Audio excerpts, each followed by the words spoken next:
Welcome to this explainer. Okay, today we are diving into a film that left an absolutely indelible, blood-soaked mark on modern horror. We're talking about the 2013 supernatural horror Evil Dead. Look, this isn't just any movie. It is a literal masterclass in tension, practical effects, and just unrelenting terror. So get comfortable, or, maybe uncomfortable, because we're about to take a really intense, step-by-step walk through the plot of this cinematic bloodbath. Now, to really get the weight of this project, you kind of have to ask yourself, how on earth do you reboot Sam Raimi's untouchable 1981 classic? I mean, it was famously dubbed the ultimate experience in grueling terror. The stakes here were just astronomically high for Fede Álvarez. This was his featured directorial debut.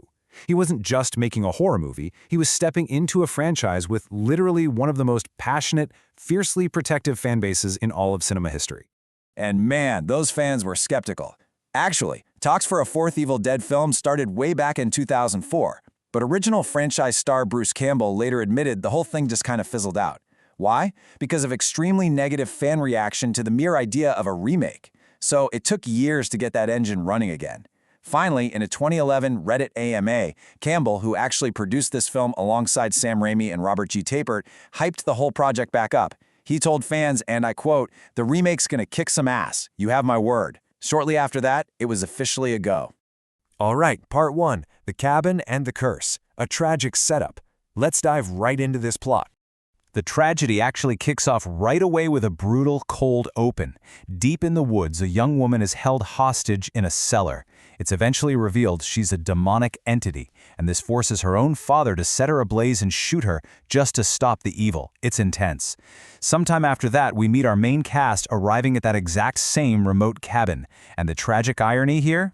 Their goal is simply to help Mia overcome heroin addiction. You've got David, his girlfriend Natalie, his estranged sister Mia, and their friends Eric and Olivia.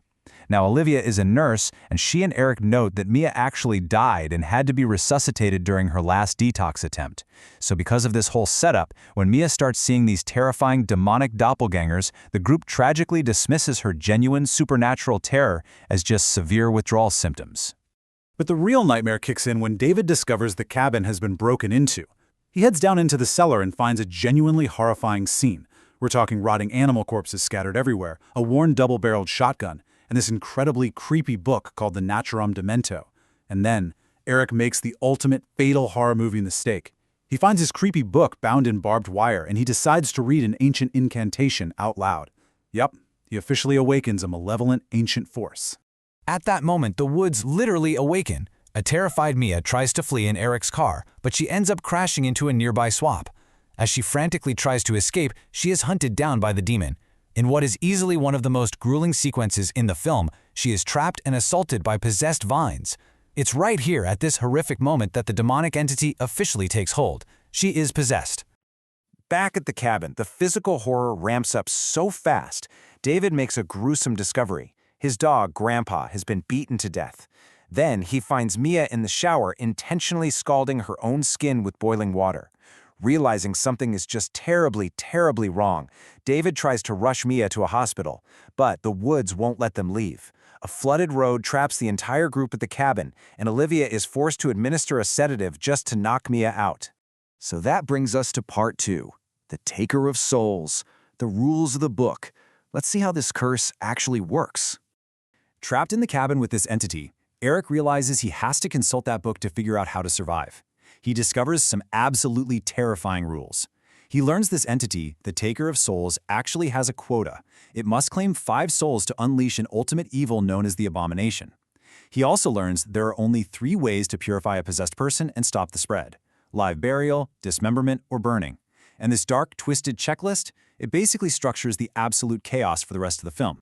And I do mean absolute chaos. The pacing in this second act is just frantic, relentless, and unbelievably bloody. Mia awakens, wounds David with the shotgun, and vomits directly into Olivia's mouth, passing the evil right on. Eric manages to lock Mia in the basement, but a now possessed Olivia begins mutilating her own face. She stabs Eric, forcing him to basically bludgeon her to death. Meanwhile, Mia lures Natalie to the cellar door, bites her hand, and then horrifyingly slices her own tongue in half. It just gets worse from there. Natalie's bite wound quickly becomes infected and possessed. So, following the book's brutal rules of dismemberment, she attempts to amputate her own arm with an electric meat-carving knife. This shorts out the power, plunging the whole cabin into darkness. Fully possessed now, Natalie attacks David and Eric with a nail gun. David is forced to shoot her other arm off with a shotgun, and Natalie tragically bleeds to death. Which leads us right into part 3. The Abomination Rises, a blood-soaked climax. Let's move to the third act and see how this all builds. With the body count rising, David has to make a devastating choice about his sister. Initially, he douses the cabin in gasoline, totally ready to burn it down. But he pivots. He decides he has to save Mia. So he opts for live burial. He sedates her, buries her in a shallow grave, and literally waits for her heartbeat to stop to complete the purification. The tension here is crazy. Once she flatlines, he furiously digs her back up and miraculously resuscitates her using a makeshift, homemade defibrillator. He brings her back to life, totally free of the demon. But the Taker of Souls is furious at losing Mia.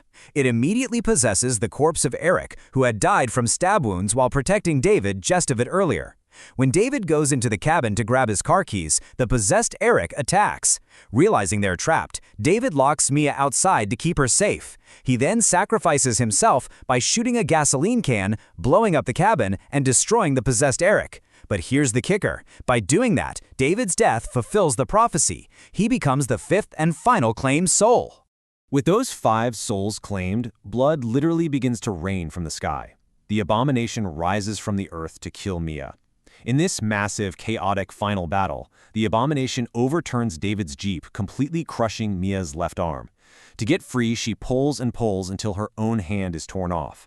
Then, she grabs a chainsaw from a tool shed, severs the monster's legs, and finally bisects its head and torso. The abomination sinks back into the earth, the rain of blood stops, and a deeply traumatized one-handed Mia walks away into the dawn. Okay, moving on to part 4, a practical bloodbath. Behind the screens, because pulling this off behind the scenes was almost as wild as the plot. Director Fede Álvarez made a really bold choice here, especially since he actually had a background in CGI. He straight up refused to use it for the gore. He said, "We didn't do any CGI in the movie. There's a reason people use CGI. It's cheaper and faster. I hate that." Instead, the production spent 70 grueling days shooting at night in New Zealand. They used practical magic tricks and real-world illusion techniques to pull off the boiling water, the brutal dismemberments, and of course, that iconic, literal rain of blood. So, Part 5, the groovy aftermath, box office, and legacy. Let's look at the real-world payoff of this incredibly demanding shoot.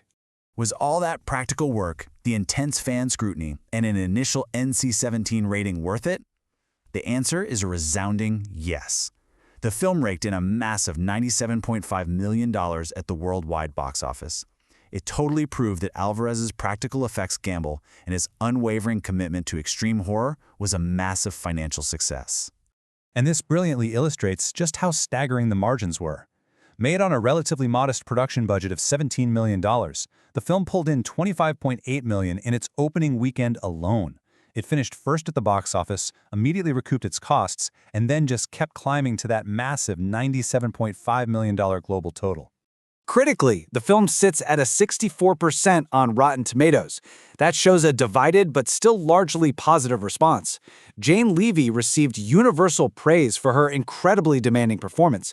I mean, she seamlessly transitioned from a tormented addict to a villainous Deadite to the ultimate surviving final girl.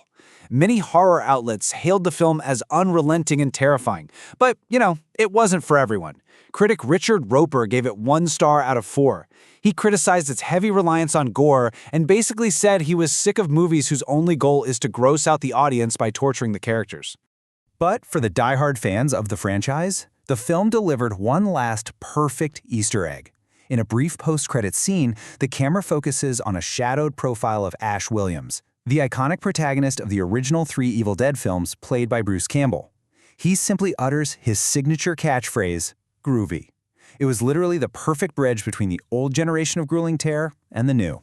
Evil Dead 2013 really stands as a testament to the power of practical effects and the enduring appeal of a simple, terrifying setup. But it also leaves us with a lingering thought about curiosity and consequence. Knowing everything that happened to David, Mia, and their friends, if you were standing in a rotting cellar, staring at a strange book bound in human skin, would you have the guts to open it? Thanks so much for joining me for this explainer, and I will catch you on the next one.